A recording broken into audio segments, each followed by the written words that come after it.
السلام عليكم، كي دايرين؟ لاباس بخير؟ هانيين كلشي مزيان الحمد لله. اليوم غادي ندير لكم الموضوع ديال القب. القب اللي هو ديال الجلابه اللي تيكون ناقص، يعني هي نورمالمون ما خصهاش يكون فيها الفتحه من اللور. بلاتي نوريكم كيفاش. ها كما شفتوا معايا هذه جلابتي اللي غادي نوريكم الغل بالنسبه للقب. القب ما خصوش يكون فيه الخياطه من هنا، لقاش الا كان خياطه فيه من هنا تيكون ديفو. يعني حنا عندنا الثوب هذا يعني محلول كامل، يعني ناقص بزاف. وانايا عندي الاقتراح اللي هو مهم بزاف بزاف. كاينين بعض الناس تيوحلوا في القب ديال الجلابه، ما تعرفوش كيفاش يطبقوه، كيفاش يفصلوه او كيفاش يفكروه. المهم انا تنهضر غير على المبتدئين اللي باقيين يلاه تيتعلموا. وبالنسبه للناس اللي معلمين الا كان عندهم هذه الفكره هذه راه مزيانه، ما كانش عندهم راه الفكره هي هذه ديالتي انا، حيت هذه تنديرها بعد الكليان. بعض الناس لحقاش تيكون عندي المشكل في القب وما خصوش يكون خياطه من الوسط.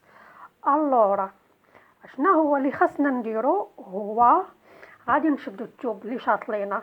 دابا هذا هو الثوب اللي شاط لينا، الثوب ديال الجلابه هذا مقسوم كما شفتوا معايا، شفتوا مقسوم كامل على بركه الله.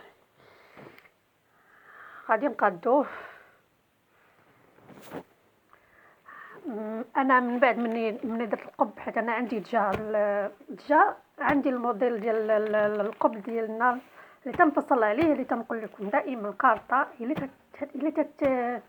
اللي كتنفعنا بزاف بزاف بزاف، باش بلا ما نبقاو حنايا كل مره نبداو نشدو سنتيم ونبداو نعبروا القب من هنا من هنا. هذه دجا معبور القب، معبور اللي عبار ديال القب ديال الجلابه ديالتنا.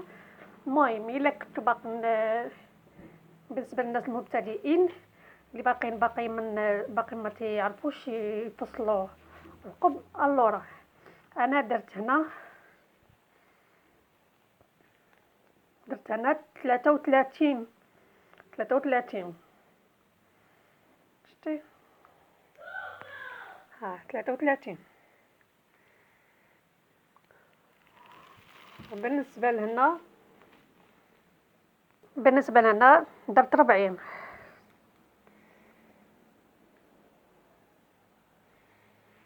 وبالنسبه لهنا درت 24. وبالنسبه لهنا درت فيه 35. شتي. وبالنسبه للطرف انا عبرت الكاغيط ديالي، درت فيه العرض ديالو يعني تقريبا 7 سنتيم، والطول تقريبا 33 او